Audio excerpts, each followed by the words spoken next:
私は大学で空間拡張現実感の研究をしています。拡張現実感 AR はスマートフォンやヘッドマウントディスプレイを通して世界を見ますと、ゲームのキャラクターですとか案内表示が提示されて、付加情報が表示される技術です。空間拡張現実感とは、そのようなスマートフォンやヘッドマウントディスプレイを使わず、プロジェクターなどを用いて工学的に付加情報を提示する技術です。このような技術を使いますと、歩きスマホにならずに済みますし、また複数人で同時に拡張された状況を楽しむこともできます。この空間拡張現実感の有名な応用にプロジェクションマッピングがございます。プロジェクションマッピングはコンピュータグラフィック技術を駆使して華やかな映像技術を作るだけではなく、演出対象に合わせて映像を変形させたり色彩を合わせたりする技術も必要となってきます。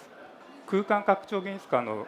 分野では、さまざまな対象に付加情報を提示するために対象の形状に合わせて映像を投影する幾何学整合ですとか、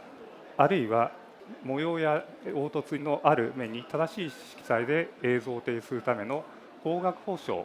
さらには人物のように動いたり変形したりする物体に対して動的に投影するための動的な処理の研究課題に取り組んできました。このような研究課題が解決されれば、ただ単に映像を投影するだけではなく、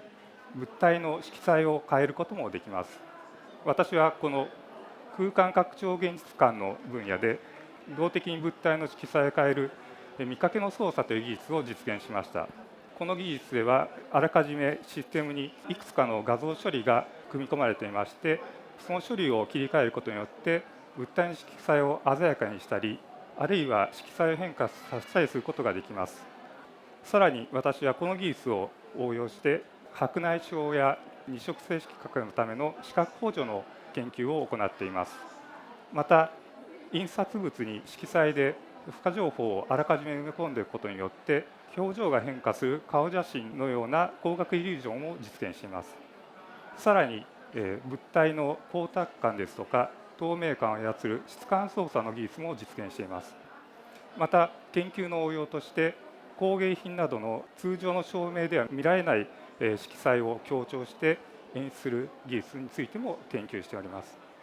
私はこの空間拡張現実感を用いて世界をより鮮やかに快適にする研究に取り組んでいます。